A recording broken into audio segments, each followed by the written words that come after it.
Halo guys, jadi ini sekedar informasi doang ya untuk mengingatkan saja kalau karakter Tante Yahya itu kini berubah menjadi ibu. Oke, lanjut. Selamat membaca.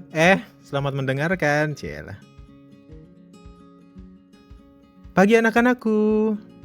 Sambut ibu seraya membuka gorden kamar Ariel dan sinar matahari langsung menyinari kami berdua. Ariel yang sedang kupeluk sambil tidur langsung terbangun dan kaget melihatku berbaring memeluknya.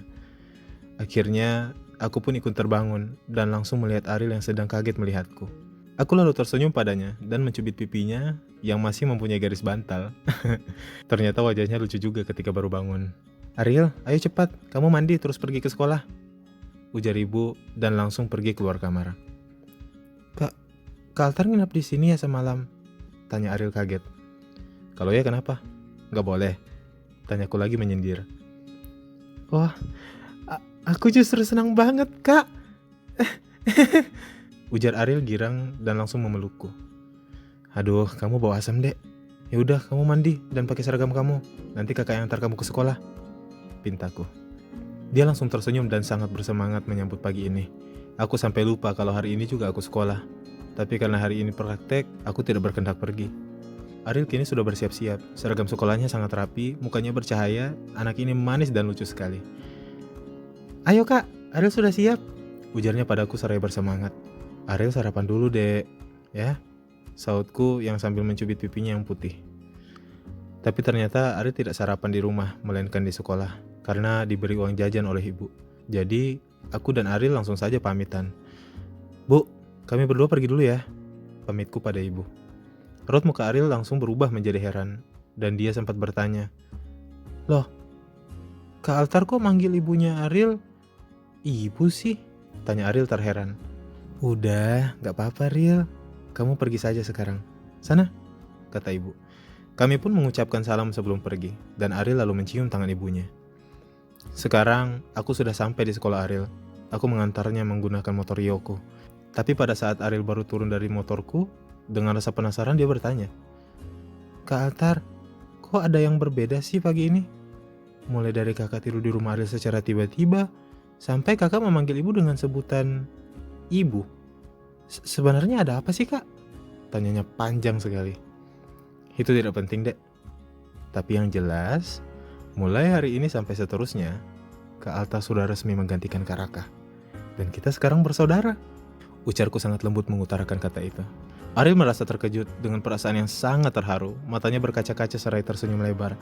Aku langsung memintanya untuk memelukku. Dia pun merespon, dan sebelum memelukku, dia mencium pipiku terlebih dahulu. Dia memelukku dengan sangat erat, seraya mengatakan, Ariel sangat menyayangi Kak Altar, ujarnya. Aku merespon perkataannya dengan memejamkan mata, seraya menambah eratnya pelukanku. Kakak juga, dek. Ya sudah, kamu masuk sekarang, ya. Aku melepas pelukan itu dan menyuruh Ariel untuk masuk. Dia lalu mengambil tanganku dan menciumnya. Aku langsung tersenyum dengan sangat bangga dan mengusap kepalanya. Dah kakak, sampai ketemu nanti. Ucap Ariel yang melambai kepadaku sambil berjalan masuk ke sekolah. Aku lalu membalas lambaiannya sambil tersenyum, sangat bahagia. Di hari itu aku hanya terus menunggu Ariel di rumahku sampai dia pulang dari sekolah. Aku tidak melakukan apa-apa selain mengobrol saja dengan mamaku. Pembahasan tentang rumah tangga dan lain-lain sebagainya. Terkadang aku menjahili saudara-saudaraku yang sedang serius begitu, seperti kakakku yang lagi bermain di komputer lalu kumatikan. Aku sangat bosan di rumah. Jadi di hari itu aku lebih baik tidur siang saja dulu sampai waktu menjelang latihan di sekolah Ariel. Kakak, bangun. Kak Altar, kak bangun. Sahut Ariel yang membangunkanku sedang tertidur. Aku kaget kenapa Ariel bisa masuk ke kamarku. Loh, Ariel? Kok kamu bisa masuk ke kamar kakak? Mamanya kakak ngizinin Ariel masuk karena Ariel bilang kakak harus melatih hari ini. Ayo kak cepat. Aku baru ingat. Oh iya, sabar. Aku lalu bangkit dari tempat tidurku dan langsung bersiap-siap. Aku menyuruh Ariel untuk menungguku di kamarku selagi aku membersihkan tubuhku terlebih dahulu. Setelah selesai aku langsung pergi ke sekolah Ariel dan langsung pamit dengan mamaku. Kak Altar, kita nggak usah naik motor ya? Pinta Ariel saat kami sudah berada di motor ingin pergi. Loh, kenapa dek? Tanyaku. Ariel mau jalan kaki aja kak. Dengan kakak, jawab Ariel. Aku langsung mengiyakan permintaannya. Akhirnya kami berdua berjalan kaki. Dan saat mau pergi, Ariel tiba-tiba memegang tanganku, yang jadinya kami saling berpegangan. Ariel tidak pernah melepaskan tangannya. Di jalan kami sempat berbasa-basi, dan Ariel sempat mengatakan kalau mamaku sangat cantik. Aku tertawa, lalu dia juga mengatakan, mulai hari ini, mamanya Kak Alter adalah mamanya Ariel juga. Iya kan Kak? Aku tersenyum bangga dan mengusap kepalanya dengan satu tanganku yang tidak dipegang oleh Ariel. Soalnya dia tidak pernah melepas tanganku dan terus mengayunkannya sesuai dengan iring kami berjalan. Bahkan sampai kami tiba di sekolah, Ariel tidak pernah melepasnya. Tapi pada saat di dalam kelas, Ariel lalu melepasnya. Aku kembali melatih di sekolah Ariel. Aku melihat semua murid-muridku yang sudah mulai pandai memainkan perannya masing-masing. Yang menjadi tokoh pangeran dalam cerita Cinderellaku ini bernama Rian, dan yang menjadi Cinderellanya sendiri bernama Bella. Pada saat itu, aku yang sedang serius melatih tiba-tiba datang kepala sekolah menghampiri. Assalamualaikum. Ucapan salam dari kepala sekolah. Aku dan murid-muridku langsung membalas salamnya. Aku lalu menghampiri kepala sekolah dan menjabat tangannya. Ada yang bisa saya bantu, Pak? Tanyaku sopan kepada kepala sekolah. Oh, santai saja Altara. Bapak hanya ingin melihat-lihat. Ujar kepala sekolah santai. Kepala sekolah ternyata hanya melihat berbagai murid-murid sekolah yang sedang melatih di latihan teater. Dia terlihat senang dan tersenyum. Tapi ternyata di balik itu, dia mempunyai tujuan. Altara, Bapak rencananya akan mengadakan reuni besar dari angkatan tahun 2009. Dan Bapak ingin sekali menampilkan seni teater ini. Bagaimana menurut kamu? Wah, kalau soal itu saya sangat setuju, Pak. Jawabku bersemangat. Iya, biar angkatan-angkatan yang lama dapat melihat betapa berkembangnya sekolah ini. Iya kan? Ya sudah, kalau begitu kamu lanjut latihannya. Dan jadikan mereka yang terbaik. Oh, pasti Pak. Siap. Jawabku girang. Bapak permisi dulu ya. Assalamualaikum. Salam kepala sekolah, lalu pergi. Serentak murid-muridku membalas salamnya bersamaan denganku. Dan ketika kepala sekolah pergi, kami semua bersorak gembira. Wuhuu! Ya, gitulah. Waktu latihan telah selesai. Dan seperti biasa, ketika semua murid-muridku sudah pulang, Ariel menunggu hingga aku selesai membereskan barang-barangku. Dia hanya melihat dengan muka polosnya, yang terlihat lucu. Sekali-kali dia mengambil sapu untuk membersihkan kelas yang kotor bekas latihan tadi. Dan sekarang, karena aku tidak mengendarai Rio ke sekolah Ariel, akhirnya saat aku dan Ariel akan pulang, aku menawarkannya untuk naik ke atas punggungku. Loh, Kak Altar, nanti kakak pegal lagi, ujar Ariel saat ku tawarkan memanggulnya. Gak apa-apa dek, ayo naik saja. Akhirnya Ariel menurut, dan dia naik ke atas punggungku. Aku berjalan sambil menggendong Ariel di punggungku, hingga ke rumahku hendak mengambil motor, lalu pergi ke rumah Ariel. Di perjalanan menuju rumah, aku melewati jalan yang di pinggirnya banyak pohon-pohon teduh tumbuh di depan rumah penduduk. Hawanya teduh sekali. Dan saat aku melewati pepohonan tersebut, sinar matahari senja memancar melewati sela-sela bayangan pohon, diiringi dengan jatuhnya daun-daun kuning yang kecil. Ariel kembali berbaring dalam pangkulan hangatku, meniduri kepalanya di pundak kananku sambil memelukku dengan erat dan berkata, "Punggung kakak hangat sekali," katanya. Aku lalu tersenyum. Dia lalu mengatakan, Kak Altar, jangan pernah lepaskan pelukan Ariel ya. Ariel nyaman bersama kakak." Lalu dia memejamkan matanya. Aku kembali sangat terharu dan kagum mendengarnya. Akhirnya pada saat itu, aku bernyanyi lagu yang kubuat khusus untuknya, dengan lirik seperti ini. Tidurlah, adikku. Tidurlah, adik manjaku.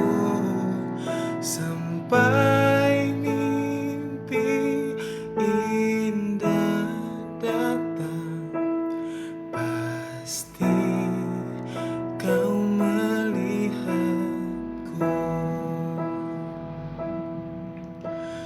Jangan ragu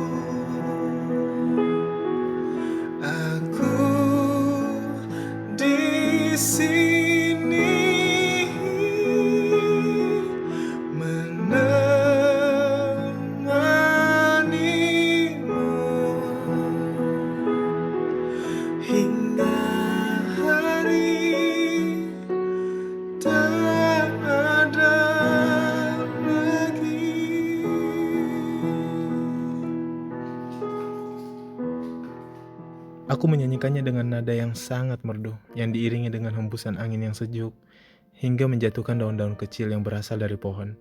Sinar matahari senja bercahaya memancar kami, hingga Ariel nyenyak di punggungku, sembari tersenyum sangat damai. Sejak beberapa hari aku mengenal Ariel, kini aku tahu arti dari persaudaraan yang sebenarnya. Teman, sahabat, kasih sayang dan cinta. Ariel memang tidak pernah mengajariku secara teori. Tapi bersamanya, aku belajar dan tahu dengan sendirinya. Dengan tingkah lakunya yang manja, konyol, polos, dan bahkan dia terkadang sangat menyebalkan dengan aksi-aksi jahilnya. Tapi di balik itu semua, dia selalu meminta maaf seraya mengatakan, "Ada sayang ke altar." Itulah yang dia katakan. Di hari-hari berikutnya, keakraban kami semakin bertambah. Tak akan ada hari tanpa melihatnya. Itulah yang kurasakan pada saat itu. Kami bermain setiap hari, kami tertawa setiap hari dengan melakukan hal-hal konyol, dan terkadang Ariel juga suka menjahiliku sampai aku merasa sangat malu. Seperti pada saat Ariel mengajakku pergi memancing di sebuah danau yang dekat dari kediamannya. Dia membawa satu pancing sedangkan aku tidak membawa pancing karena memang aku tidak suka memancing. Jadi Ariel hanya memintaku untuk menemaninya saja. Kami berdua akhirnya segera memancing. Ariel mengatur pancingnya dengan wajah yang sangat serius. Dan lucunya setelah itu, dia menyuruhku untuk memancing, sementara dia mencari cacingnya. Bodohnya aku mendengarkan perkataan Ariel saat dia bilang bahwa aku harus melempar kail pancingnya tanpa umpan. Udah, sekarang ke altar lempar saja dulu kailnya, biar kita bisa tahu kalau di situ banyak ikan atau enggak. Soalnya ikannya suka menyenggol-nyenggol kailnya, Kak, katanya.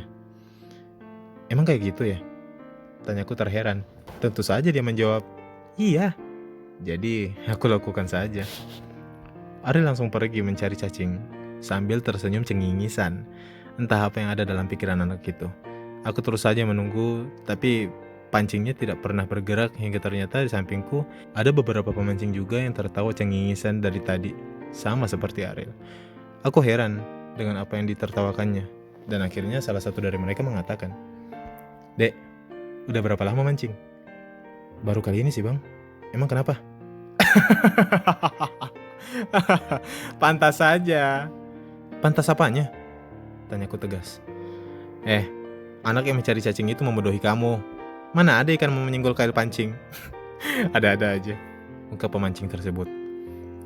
Aku sangat malu sekali saat mendengar ungkapan itu. Aduh, Ariel. Dan benar juga sih apa yang dia bilang. Aku begitu bodoh bisa dipermainkan oleh Ariel. Hingga akhirnya aku berteriak, "Ariel!" Aku langsung meninggalkan pancing itu dan lari mengejar Ariel. Aku mengejar Ariel hingga aku menangkapnya, dan lagi-lagi kami tertawa riang menutup rasa maluku. Dengan sergap, Ariel yang langsung kupeluk dari belakang dan kuputar-putar hingga pusing. Aku juga pernah mengajarkan Ariel cara mengendari motor di sebuah lapangan yang dekat dari rumahku. Pertama-tama aku selalu memandunya dan duduk di belakang. Aku juga melihat Ariel cepat mengerti dan merespon setiap perkataanku, dan akhirnya dia mulai lincah. Aku pun menyuruhnya untuk ke tepi lapangan karena aku ingin turun dan memberikannya kesempatan 5 kali putaran. Ariel menurut dan menuruniku. Sekarang dia mengendarai Rio sendirian. Cara dia mengendarai sudah terlihat enak dan tidak terlalu tegang. Dari putaran awal, aku sudah bisa menilai kalau Ariel dapat menaklukkan ke-5 putaran. Tapi pada putaran ketiga menuju putaran keempat, Ariel dengan sangat santainya mengendarai Rio tiba-tiba hilang kendali ketika ada seekor kucing yang melintas di depannya. Akhirnya dia terjatuh bersama Rio. Aku lari dengan cepat karena melihat Ariel jatuh dan tidak bergerak. Jujur saja, padahal jatuhnya tidak terlalu parah sih. Kok bisa sampai pingsan ya? Aku langsung melihat bagian tubuh Ariel. Siapa tahu aja ada yang terluka, mulai dari ujung kepala hingga kaki.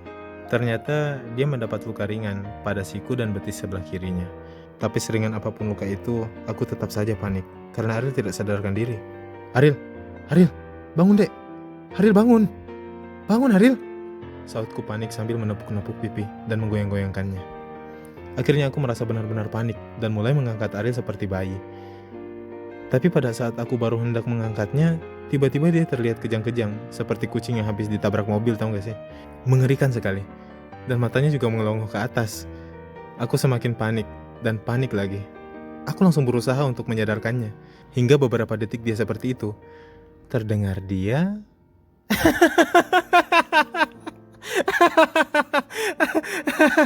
Wajah Kak Alta lucu banget kalau lagi panik. Anak ini kurang ajar sekali. Ternyata selama ini dia mengerjaiku. Bravo, bravo, bravo, bravo. Aku hanya memerhatikan dia tertawa dengan sinis. Dan akhirnya aku berdiri dan langsung menjita kepalanya. Aduh, sakit Kak. Emang Kakak pikirin? Biarin aja. Jawabku kesal. Wajah Haril tetap saja tidak berubah. Dia tetap tertawa cengingisan.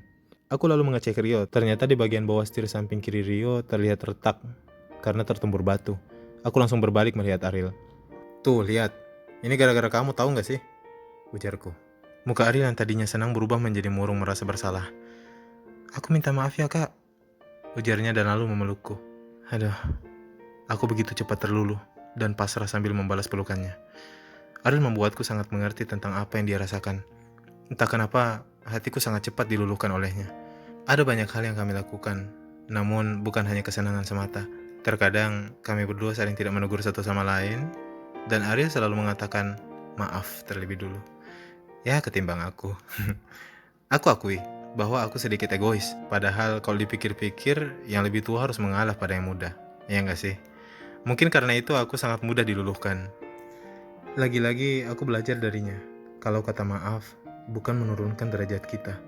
Karena jika diucapkan dengan ikhlas, maka di matanya, maksud aku Tuhan ya, kita adalah yang paling mulia. Namun selain itu, memaafkan jauh lebih mulia lagi. Beberapa hari setelah itu, Ariel mengajakku ke sebuah tempat wisata yang sangat indah, tapi tidak membayar. Daerahnya berada di atas pebukitan tinggi, serta udaranya yang sangat sejuk. Akhirnya aku menyetujuinya, dan mulai perjalanan menuju ke tempat wisata tersebut. Aku mengendarai Rio, ya sudah jelas. Ariel kalau besar mau jadi apa, Dek? Tanyaku ke Ariel sambil mengendarai. Bagusnya jadi apa ya, Kak? Dengan wajah setengah berpikir sambil menikmati perjalanan kami. Ariel, setiap hidup kita harus punya target. Karena target itulah yang akan memicu kita agar tetap semangat untuk mengejarnya. Kamu ngerti? Ujarku menasihati Ariel. Setelah aku menasihatinya, dia tidak menjawab apa-apa selain hanya mengangguk dan tersenyum. Ketika kami baru sampai, aku sempat bertanya, tempatnya di sini ya, Dek? Tempat itu terlihat biasa saja. Tidak ada keindahan sama sekali. Yang terlihat hanya satu bukit tinggi yang berada di depan mata. Rio kuparkir di area pertokoan bukit sekitar. Lalu Ariel lebih dulu turun dari motorku dan menjawab, ini memang tempatnya, Kak, tapi belum keindahannya. Sekarang, yuk, kita daki bukit itu. Pinta Ariel seraya menunjuk ke arah bukit yang berada di depan mata. Mendaki? Ariel, bukitnya tinggi banget, Dek. Ujarku lesuh melihat bukit tinggi yang akan kudaki. Kaltar cemen. Ariel langsung menarik tanganku, hendak memaksa. Iya, bawel kamu. Aku pun akhirnya mendaki bukit tersebut. Sejenak sambil mendaki, aku mengajak Ariel berbahasa-basi di perjalanan kami menuju ke atas. Tapi percakapan kami tidak begitu penting, dan bukan satu hal menarik untuk kutulis di cerita ini. Yang jelas, Ariel hanya tersenyum dan sesekali membalas percakapanku. Ketika akhirnya kami mulai mencapai puncak, aku mendengar satu keluhan konyol dari Ariel. Kak, Ariel haus. Ya, sekarang siapa yang cemen? Padahal tadi Ariel yang ngajak kakak tadi mendaki. Rasain tuh. Wajah Ariel lalu menjadi lemas dan diguyur keringat. Aku cukup kasihan melihatnya sambil tersenyum cengingisan. Untung saja saat parkir motor tadi aku sempat membeli air botol di pertokoan itu. Nih, minum dulu, ujarku jutek. Ariel tersenyum dan langsung merebut air botol dari tanganku. 1 liter air pun dihabisi olehnya. Kakak nggak haus? Tanyanya. Haus juga sih, Dek. Tapi Ariel udah habisin airnya, jawabku cemberut. Yah, kakak kenapa nggak bilang?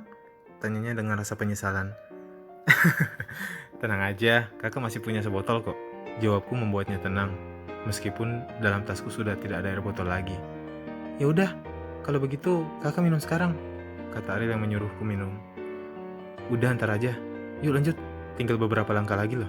Detik-detik kami akan sampai di bukit tersebut. Ariel sempat menyuruhku untuk berhenti berjalan. Dia membawa pita berwarna hijau, dan lalu dia mengikat menutupi mataku. Ada kejutan katanya. Herannya aku, kenapa anak-anak yang memberi kejutan ya? Saat itu aku benar-benar merasakan Ariel sepertinya ingin memperlihatkanku dunia yang sudah dilihatnya, dan mungkin akan berbagi keindahan itu denganku. Ariel menuntunku perlahan. "Kakak siap ya?"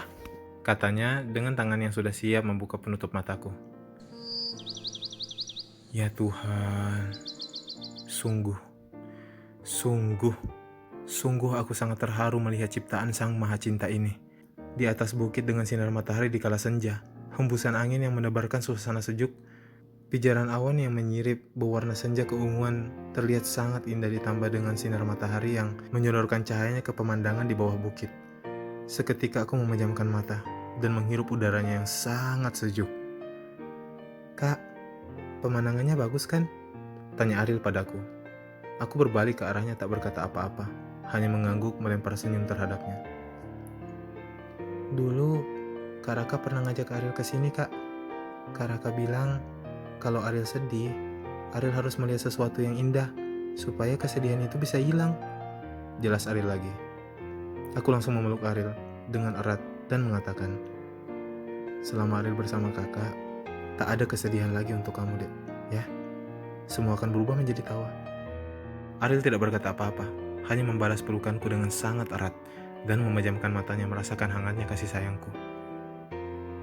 Ketika ku lepaskan pelukanku, Ariel langsung tersenyum dan memetik alang-alang indah di kakinya. Dan sudah jelas, dia memberikan alang-alang itu padaku. Tapi kejalannya mulai lagi. Dia mencolek alang-alang itu masuk ke hidungku. "Aduh, Ariel, kamu ini ada-ada aja sih, Lalu dia berlari tertawa riang gembira, berpetualang menelusuri puncak bukit tersebut. Langsung saja aku kejar adikku yang jahil itu. Kami berdua berlari ke sana kemari, memutari bukit sambil tertawa. Dan ketika ku tangkap dia dalam pelukku, kembali lagi, aku memutar dia sambil tertawa girang. Seru menikmati angin senja berhembus ke arah kami berdua. Kami benar-benar menikmati kala senja pada saat itu. Sinar matahari menyinari pemandangan di bawah bukit dengan warna seperti lukisan senja yang tersiram 1000 macam campuran cat yang terang. Ariel sudah merasa pusing karena kuputar-putar. Aku menghentikannya dan kuperhatikan matanya yang terpejam karena pusing. "Kak, tangannya terbalik ya?" kata Ariel padaku yang merasa pusing. Aku tertawa lucu melihat wajahnya yang menggemaskan itu. Dengan refleks, aku langsung mencium pipinya yang merah dan melanjutkan tawa kami lagi. Malam telah tiba. Di perjalanan pulang menuju rumah Ariel, jalanan terlihat sepi karena masih di area pedesaan. Kami belum sampai kota. Jalanan itu dipenuhi dengan lampu jalanan yang menyorot. Ariel duduk di depanku seraya aku mengendarai Rio. Kulihat dari kaca spion, Ariel sangat menikmati angin malam. Matanya sudah lelah dan beberapa kali hampir jatuh karena ketiduran. Aku tertawa kecil melihatnya. Tapi akhirnya aku mendekapnya kembali dan kusandarkan dia di dadaku sambil kuulus kepalanya. "Hai bersandar, Dek. Sekarang kamu tidur ya. Kakak akan selalu berada di sini untuk menjaga tidurmu," kataku yang sambil mengelus kepalanya. Ketika kami telah tiba di rumah, aku menggendong Ariel masuk ke kamarnya. Dan malam itu, dengan perasaan yang lelah, aku memutuskan untuk tidur bersamanya lagi. Bersambung guys. Ditunggu ya.